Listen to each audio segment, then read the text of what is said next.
What if the person meant to protect you became your greatest threat? What if the one you trusted most, the one you depended on, turned your world into something unrecognizable, something terrifying? This is the story of Isabel Carter, a young mother from Jackson, Mississippi. By all appearances, she was quiet, loving, and fiercely protective of her 3-year-old daughter, Sophia. To neighbors, Isabel's home in South Jackson seemed ordinary. A modest, single-story brick house tucked away in a neighborhood of friendly faces and warm welcomes. The kind of place where children played in the yard and families exchanged greetings over white picket fences. Yet, inside those walls, something happened that no one could have imagined. A tragedy so profound, it would leave an entire community searching for answers, grappling with the unthinkable. On a seemingly ordinary spring evening, the safety of that South Jackson home would shatter. Sirens pierced the quiet streets as flashing lights illuminated the front yard. Neighbors stood frozen in their doorways, whispering, questioning, fearing the worst. Little did they know, what had unfolded inside would forever change the way they viewed their quiet little neighborhood. How did Isabel Carter, a woman known for her gentle demeanor and devotion to her child, commit an act that defies comprehension? What brought her to that breaking point? Was it desperation? Madness? Or was it something else entirely? Tonight, we take you inside the story of a mother and her daughter, Isabel and Sophia Carter, a story of love, loss, and unimaginable betrayal, a tragedy that haunts the city of Jackson to this very day. This is the heartbreaking story of when a mother turns killer. Before we dive deeper into this story today, I'd like to invite you to subscribe to the channel if you're enjoying this journey and give this video a thumbs up. Your support energized us for sharing this creeping story, and remember to turn on notifications so you won't miss any future episodes. Isabel Carter wasn't the kind of person who drew attention. At 26 years old, she moved through life quietly, her days a routine that revolved around one person, her 3-year-old daughter, Sophia. For Isabel, Sophia wasn't just her child. She was her world. Those who knew Isabel described her as polite, soft-spoken, and dependable. She was the kind of woman who remembered birthdays, who always offered a helping hand, and who put her daughter's needs above her own. To neighbors in South Jackson, Mississippi, the Carter family seemed unremarkable in the best possible way. They lived in a modest, single-story brick home on a quiet street lined with oak trees. This was the kind of neighborhood where kids raced their bikes down the sidewalk and families gathered on porches for sweet tea in the summer. It was a slice of Southern life where everyone assumed they knew their neighbors. Isabel and Sophia fit right in, or so it seemed. Sophia Carter was a lively, curious little girl. With her curly brown hair tied up in bows and her ever-present giggle, she was the kind of child who brought joy wherever she went. She loved coloring, tea parties, and story time before bed. When she wasn't playing in the yard, she was at her grandmother Ruth's house, learning how to bake cookies or listening to old family stories. Sophia was the heart of the Carter family, the glue that held everyone together. Ruth Carter, Isabel's mother, was a retired schoolteacher. She was well loved in the community, known for her warmth and her way with children. She had spent decades shaping young minds, and when she retired, she poured that same love and energy into her family. Ruth often helped Isabel with Sophia, watching her while Isabel attended her classes at Jackson State University. Ruth had always been Isabel's anchor, her steady presence in a world that often felt uncertain. James Carter, Isabel's father, was a retired postal worker. Where Ruth brought warmth, James brought quiet strength. He wasn't a man of many words, but his love for his family was undeniable. He spent his days tending to the garden, fixing things around the house, and watching over his family in his own reserved way. Together, Ruth and James created a stable home, a place of safety for their daughter and granddaughter. Then there was Derek Brooks, Sophia's father and Isabel's on-again, off-again boyfriend. Derek was charismatic and charming, a man who could make anyone laugh. When he and Isabel first met at a community event at Jackson State, it seemed like a perfect match. Derek was supportive at first, eager to build a life with Isabel and Sophia. But as time passed, cracks began to show. Derek had a temper, and his outbursts became more frequent. Their relationship, once full of promise, turned volatile. Isabel eventually moved out of the small apartment they had shared in Midtown Jackson. It wasn't an easy decision, but the constant arguments and Derek's unpredictable behavior had taken their toll. She packed up her belongings, took Sophia, and returned to her parents' home in South Jackson. To her family and friends, this seemed like the right move. Isabel needed support, and Ruth and James were ready to provide it. Back in South Jackson, Isabel tried to rebuild her life. She helped her mother with chores, took Sophia to the park, and even started making plans to go back to school full-time. To anyone looking in from the outside, things seemed to be getting better. Neighbors often saw Isabel playing with Sophia in the yard, her laughter mingling with her daughters. It seemed like a fresh start, but life as a single mother wasn't easy. Isabel struggled to balance the responsibilities of motherhood with her own personal aspirations. She rarely spoke about Derek, and when she did, her voice would falter. Her friends noticed she seemed withdrawn, but Isabel was never one to burden others with her problems.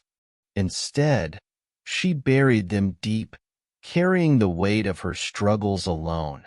South Jackson itself was a peaceful neighborhood. It was the kind of place where people felt safe leaving their doors unlocked, where everyone knew each other by name. The Carters had lived there for years, and they were well respected in the community. Ruth's reputation as a beloved teacher and James's steady presence made them familiar figures. Neighbors often stopped by to chat or drop off baked goods, and the sound of children playing filled the streets. It was a place where tragedy felt distant, a world removed from the chaos of the larger city. That's what made what happened in the Carter home so shocking. On April 23, 2023, a night that began like any other turned into one that the residents of South Jackson would never forget. It wasn't the sound of laughter that filled the air that evening, but something far more disturbing. Crashes, screams, and then an eerie silence. By the time the police arrived, it was already too late. The events of that night would leave a mark not just on the Carter family, but on the entire community. This story would come to symbolize the struggles of mental health, the unseen burdens that some carry, and the devastating consequences when those struggles go unnoticed. It forced people to ask hard questions about the support systems we have in place, about the pressures on mothers, and about the warning signs that are too often overlooked. Isabel Carter's name would soon be on everyone's lips, but not for the reasons anyone could have imagined. This was a tragedy that defied explanation, one that would haunt the city of Jackson for years to come. Isabel Carter grew up in a modest home in the heart of Jackson, Mississippi. She was the middle child in a family of 3 siblings, a quiet, thoughtful girl who often found solace in books and journaling. Isabel's mother, Ruth Carter, was her anchor, a retired schoolteacher who had a reputation for her patience and her ability to see the potential in everyone. Ruth often spoke proudly of Isabel's intelligence, calling her the one with quiet fire, a young woman who could accomplish great things if she put her mind to it. The Carters weren't wealthy. James Carter, Isabel's father, worked long hours as a postal worker to keep food on the table.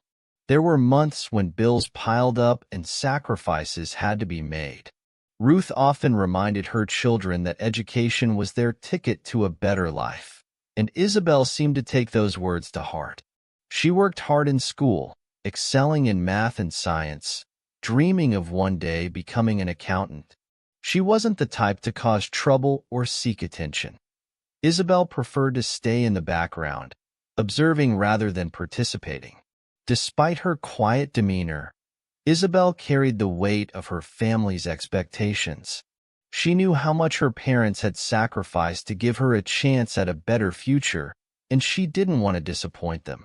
But the pressure often left her feeling isolated, a feeling she rarely expressed to anyone. She had learned early on to keep her emotions bottled up, thinking it was her responsibility to handle everything on her own. Everything seemed to change when Isabel met Derek Brooks. It was the summer before her junior year at Jackson State University, and Isabel had volunteered for a community cleanup event on campus. Derek was there, too, a charismatic young man who seemed to light up every room he entered. Derek had an easy charm about him, the kind that drew people in and made them feel like they were the only person in the room.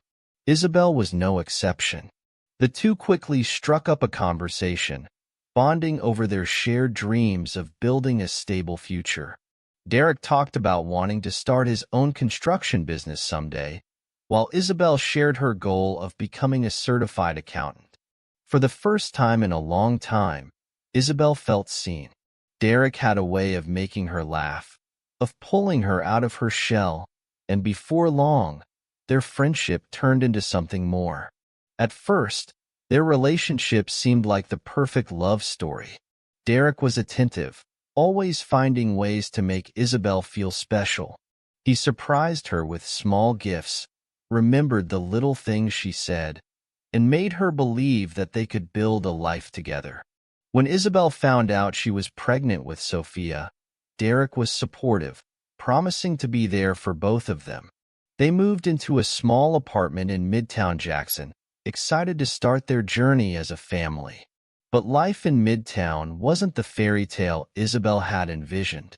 The reality of raising a child while juggling school and financial stress quickly took its toll. Derek began working long hours at a warehouse, and when he was home, he was often exhausted and irritable. The once loving relationship between Derek and Isabel began to crack under the pressure. Arguments became more frequent, their voices rising above the thin apartment walls, drawing the attention of neighbors. Neighbors later described their home as a place filled with tension. One neighbor recalled hearing Isabel crying late at night, while another remembered Derek storming out of the apartment during a particularly heated argument. Isabel, once outgoing in her own quiet way, began to withdraw. She stopped attending social events and rarely reached out to friends. Her world became smaller and smaller, revolving entirely around Sophia. It wasn't just the relationship that was straining Isabel. It was the overwhelming responsibility of being a mother without the support she had hoped for. She adored Sophia, but the demands of parenting combined with the emotional strain of her relationship with Derek began to erode her sense of self. Her journal entries from that time, later discovered by her family, revealed a woman grappling with feelings of inadequacy and isolation. "I feel like I'm failing her," one entry read. "I don't know how to fix this." The breaking point came after a particularly explosive fight. Derek accused Isabel of not contributing enough financially, while Isabel lashed out at Derek for his constant absences. The argument ended with Derek slamming the door and leaving the apartment. Isabel, clutching Sophia, made the decision to leave. She packed up her belongings, and returned to the safety of her parents' home in South Jackson. At first, the move back home seemed like a positive step. Ruth and James welcomed Isabel and Sophia with open arms, relieved that she was no longer in a toxic environment. Ruth took over some of the childcare responsibilities, giving Isabel time to rest and regroup. To an outsider, it might have seemed like things were improving. Isabel was surrounded by love and support, and Sophia was thriving in the care of her doting grandparents. But beneath the surface, Isabel was struggling in ways no one fully understood. Subtle changes in her behavior began to emerge. She became preoccupied with locking the doors and windows, checking them multiple times before going to bed. She stopped answering calls from friends and avoided conversations about her time in Midtown. There were moments when Ruth would catch Isabel staring off into the distance, her face a mask of worry. When asked if something was wrong, Isabel would shake her head and offer a small smile. "I'm just tired," she would say. Her family dismissed these changes as the natural stress of adjusting to life as a single mother. They saw her love for Sophia, the way she doted on her daughter, and assumed that everything else would work itself out in time. What they didn't see was the weight Isabel was carrying, the invisible cracks forming under the surface. Looking back, Ruth would later say, "There were signs, little things that didn't seem important at the time. I wish I had asked more questions. I wish I had pushed her to talk." It was a sentiment echoed by everyone who knew Isabel. A collective grief over the warnings they missed, the opportunities to help that slipped away. The Carter family couldn't have known that the small changes they saw in Isabel were leading to something far more devastating. For all their love and support, they couldn't see the storm gathering within her. And in the quiet streets of South Jackson, no one could have predicted what would happen next. While you are enjoying this interesting story, please subscribe to the channel. April 23rd, 2023 began like any other Sunday in South Jackson. The sun rose over the quiet neighborhood, casting warm light on the streets where children played and families prepared for their day. In the Carter household, though, something was different. Isabel Carter had been acting strangely for weeks, but on this day, her behavior took an unsettling turn. Ruth Carter, Isabel's mother, noticed it first. Isabel was unusually restless, pacing the living room with Sophia in her arms. She would move to the windows, peering out as though expecting someone to arrive. Then she would retreat to her room, closing the door behind her. Ruth, accustomed to Isabel's recent mood swings, thought little of it at the time. Maybe she just needs some space, Ruth would later recall thinking. But Isabel wasn't just tired or distracted. There was something deeper brewing within her, something no one could see. Throughout the day, Isabel spoke to herself in a low, hurried tone. At one point, James Carter found her sitting at the kitchen table, staring blankly at a cup of tea she hadn't touched. When he asked if everything was okay, Isabel flinched as though startled by his presence. She quickly smiled, though it didn't reach her eyes, and said she was fine. James, not wanting to pry, let it go. Neighbors later reported hearing unusual sounds coming from the Carter house that afternoon. Furniture being moved, the faint sound of muffled voices, and what some described as soft humming. One neighbor, Mrs. Eliza Martin, thought she heard crying but assumed it was Sophia having a tantrum. "I didn't think much of it," she would later say. Kids cry all the time. As the day turned to evening, Isabel's behavior grew more erratic. Ruth found her in Sophia's room, rocking back and forth in the chair by the window, muttering under her breath. When Ruth asked what she was doing, Isabel replied, "She needs to sleep. She's too loud." Ruth noticed that Sophia wasn't even in the room. She was in the living room, playing with her toys. Concerned, Ruth suggested Isabel take a break and get some rest herself, but Isabel shook her head and said, "No, I need to stay here. I need to make it quiet." By 8 p.m., Ruth and James had gone to bed, leaving Isabel and Sophia alone in the house. The quiet of the evening blanketed the neighborhood, and for a while, everything seemed normal. But just an hour later, the peace was shattered. Around 9 p.m., the first sign of trouble came in the form of a loud crash.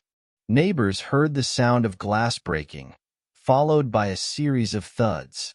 Then came the scream, a high-pitched, desperate cry that cut through the stillness of the night. It was Sophia. Mrs. Eliza Martin, the neighbor closest to the Carters, immediately called her husband to the window.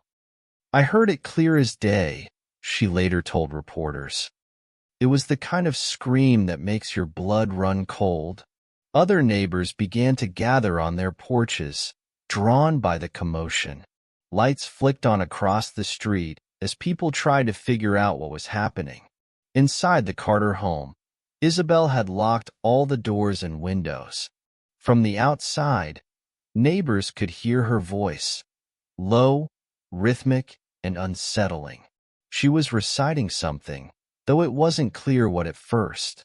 As they strained to listen, they realized she was singing nursery rhymes, her voice eerily calm in contrast to the chaos they could hear inside. "You will never cry again, my baby," Isabel repeated, her tone flat and emotionless. Then came the sound of another crash, followed by more screams. At this point, neighbors began to act. Mr. Earl Jenkins, a retired mechanic who lived across the street, ran to the Carter house and pounded on the front door. "Isabel," he shouted, "open the door. What's going on in there?" Inside, Isabel's behavior grew increasingly disturbing. Witnesses who peered through the windows later described seeing her holding a kitchen knife, her face expressionless as she moved around the room. Sophia's cries grew fainter, and then there was silence. The first police officers arrived on the scene around 9:15 p.m., responding to multiple 911 calls from concerned neighbors. They found the front door locked, with no immediate way to enter. Using a flashlight, one officer peered through the window and saw a scene that would haunt him forever. Isabel was sitting on the floor of the living room, her back against the couch. Her hands were covered in blood, and beside her lay Sophia's lifeless body. She was humming softly, rocking back and forth as though nothing had happened. "It was like she wasn't even there," one of the officers would later say. "She looked right through us, like we didn't exist." The officers forced their way into the house, shouting commands for Isabel to drop the knife she still held. She didn't resist. When they approached her, she set the knife down and allowed them to place her in handcuffs. Her expression never changed. She didn't cry, didn't scream. She just stared ahead, silent and unmoving. The paramedics who arrived shortly after confirmed what the officers already suspected. Sophia was gone. The room was eerily quiet, save for the muffled sobs of neighbors gathered outside. The flashing lights of police cars painted the Carter home in shades of red and blue, casting long, distorted shadows across the yard. Isabel was taken into custody that night, transported to the police station in what one officer described as a trance-like state. She didn't speak, even as she was booked and processed. It was as though the weight of what had happened hadn't yet sunk in, or perhaps it had, and she simply couldn't face it. Back in the neighborhood, the shock was palpable. People gathered in small clusters, whispering in disbelief. Mrs. Martin wept openly on her porch, clutching her husband's arm. "I just can't believe it," she said over and over. How could she do that to her own baby? The Carter family was unreachable that night. Ruth and James, awakened by the chaos, were escorted out of their home by police and taken to a neighbor's house for questioning. Their faces were pale, their expressions blank with shock. It was clear they were struggling to process what had just unfolded. By the time the sun rose the next morning, the news had already spread. What had been a quiet, close-knit neighborhood was now the site of a tragedy that would haunt its residents forever. The days following April 23, 2023, brought waves of shock, confusion, and grief that rippled far beyond South Jackson. For the Carter family, the loss of Sophia and the devastating circumstances surrounding her death were almost too much to bear. The small brick house on the quiet street became the focus of a media frenzy. Reporters lined the sidewalks, cameras capturing images of the once peaceful home now forever associated with tragedy. Isabel Carter, who had been arrested that night, was charged with first-degree murder. The legal system now faced the complex task of untangling her mental state at the time of the crime. Early reports from law enforcement painted a picture of a woman detached from reality, her actions inexplicable to those who knew her. Yet, the law demanded answers, and Isabel's case quickly became a matter of public interest. Within days of her arrest, Isabel underwent a series of mental health evaluations. These evaluations aimed to determine whether she was competent to stand trial and, more importantly, whether she understood the gravity of her actions at the time of the crime. Doctors and psychologists interviewed her extensively, reviewing her history, behavior, and the events leading up to that fateful night. What they found painted a portrait of a woman grappling with severe emotional and psychological distress. In court hearings, Isabel sat quietly, her face a mask of grief and exhaustion. When she did speak, it was to express remorse. "I hated myself," she told the court in a trembling voice. "I couldn't protect her, and I couldn't protect myself. I failed her." Her words hung in the air, heavy with the weight of her guilt. It was a moment that left even seasoned court reporters struggling to maintain their composure. The trial itself centered on Isabel's mental state. Prosecutors argued that her actions were deliberate and premeditated, pointing to the methodical way she locked the doors and carried out the crime. The defense, however, painted a different picture, that of a woman suffering from undiagnosed postpartum psychosis, a condition that can lead to hallucinations, delusions, and a break from reality. They called on medical experts to testify, presenting evidence of Isabel's declining mental health in the months leading up to the tragedy. Dr. Evelyn Harper, a clinical psychologist who had evaluated Isabel, testified to the court about the pressures she faced. "Postpartum psychosis is a rare but serious condition," she explained. "It's not simply about feeling overwhelmed. It's a complete detachment from reality." In Isabel's case, the warning signs were there, but they went unaddressed. Her testimony shed light on the systemic failures that left Isabel without the help she desperately needed. The legal proceedings lasted for months, during which the public opinion surrounding the case grew increasingly divided. On social media, outrage erupted as people demanded justice for Sophia. Hashtags like #JusticeForSophia and #NoExcuseForMurder trended for weeks, with countless users expressing disbelief that a mother could commit such an act. "How could she do this?" one user wrote. "There's no mental illness that justifies killing your own child." Yet, amidst the anger, there were voices of compassion. Advocacy groups and mental health professionals used the case to highlight the lack of support for struggling parents. "This isn't just a tragedy for Sophia," said one social worker in an interview. "It's a failure of the system. We need to ask ourselves, how many more lives will we lose before we take maternal mental health seriously?" In Jackson, the community was reeling. Neighbors who had witnessed the crime struggled to move past what they had seen. Mrs. Eliza Martin, who had lived next door to the Carters for over a decade, said she couldn't step outside without thinking about that night. "I hear it all the time. The screams, the crashes," she said, her voice breaking. "I wish I could have done something. I wish I could have stopped it." For Ruth and James Carter, the loss of Sophia and the incarceration of their daughter left a void that could never be filled. In a rare public statement, Ruth addressed the media, her voice trembling with grief. "Sophia was our light. She brought so much joy into our lives. And Isabel is still my daughter. I don't know how this happened, but I do know she wasn't well. We all failed her. We all failed Sophia." Ruth's words resonated deeply, capturing the duality of their pain. Mourning their granddaughter while still loving the daughter who had taken her away.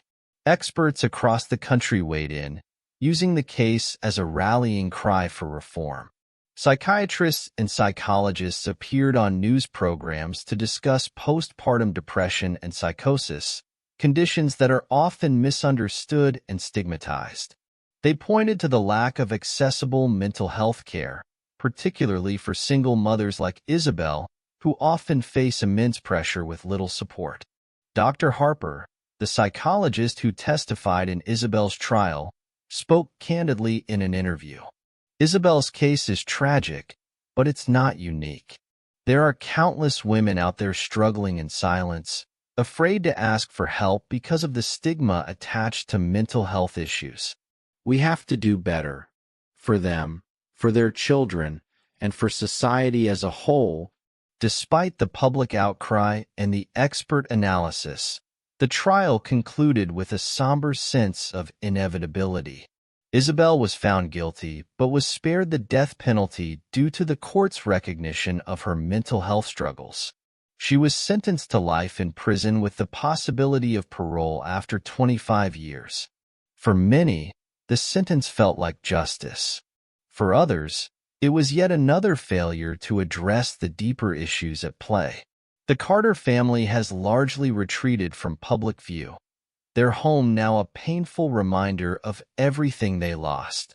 The once vibrant house on the quiet street in South Jackson now stands empty, its windows dark, its yard overgrown. For the community, the events of that night remain an open wound, a reminder of the fragility of the lives we think we know so well. While you are enjoying this interesting story, please subscribe to the channel. As the years pass, the story of Isabel and Sophia Carter continues to spark conversations about mental health, the pressures of parenthood, and the systems that fail those who need them most. It is a story of profound loss, but also of hard lessons. Lessons that, if learned, might prevent another family from enduring the same heartbreak. As the story of Isabel and Sophia Carter fades from the headlines, the questions remain. What went wrong in Isabel's life? Were there signs of her struggle that were missed? Moments where someone could have stepped in to help? And most painfully, could Sophia's life have been saved? It's easy to assign blame, to look for a single cause, but the truth is more complicated. Isabel was a young mother under immense pressure. Her relationship with Derek Brooks was strained, her financial situation precarious, and her emotional health left unchecked. For years, she carried her burdens in silence, hiding her pain behind the facade of a devoted mother. Those closest to her saw the cracks, but dismissed them as the normal challenges of parenthood. It wasn't until it was too late that the depth of her suffering became clear. This tragedy is more than a personal story of loss. It's a wake-up call for all of us. It forces us to confront the broader societal issues at play. The stigma surrounding mental health, particularly in young mothers, often prevents people from seeking the help they need. How many Isabels are out there right now, struggling in silence, afraid to ask for help because they fear judgment or shame? The case of Isabel Carter underscores the urgent need for comprehensive mental health support systems, especially for vulnerable populations. Single parents, postpartum mothers, and those living under financial or emotional strain are at higher risk, yet the resources available to them are often limited or inaccessible. This isn't just a failing of one family or one community. It's a systemic issue that demands our attention. For the Carter family, the loss is immeasurable. Ruth and James Carter lost their beloved granddaughter and now face the reality of their daughter's incarceration. For the neighbors of South Jackson, the events of that night serve as a painful reminder that tragedies can happen anywhere, even in the quietest of communities. And for those who knew Sophia, her absence is felt every day. A bright, joyful child whose life ended far too soon. As we reflect on this story, let it not just be a tale of heartbreak, but a catalyst for change. Let it push us to check on our loved ones, to advocate for mental health resources, and to speak openly about the struggles so many face in silence. Because if there's one lesson we can take from this tragedy, it's that support and understanding can make all the difference. This was more than a crime. It was a family's worst nightmare and a community's enduring heartbreak. It is a story that will forever echo in Jackson's history, serving as both a cautionary tale and a call to action. For Isabel and Sophia, and for all the families struggling in silence, we must do better. Stories like Isabel and Sophia Carter's are difficult to hear, but they're even harder to ignore. Now, we want to hear from you. Do you believe this tragedy could have been prevented? What warning signs stood out to you? And what steps do you think communities can take to support mental health and prevent tragedies like this from happening? Your voice matters, and we invite you to join the conversation in the comments below. Share your thoughts, your experiences, or your questions. Let's work together to bring these issues into the light and advocate for real change. If this story moved you, please take a moment to like this video and share it with others. By spreading awareness, you're helping ensure that these difficult conversations reach the people who need them most. And don't forget to subscribe to our channel for more stories that explore the complexities of the human experience and the lessons we can learn from them. Together, we can make a difference. Thank you for watching, and thank you for being part of this vital conversation.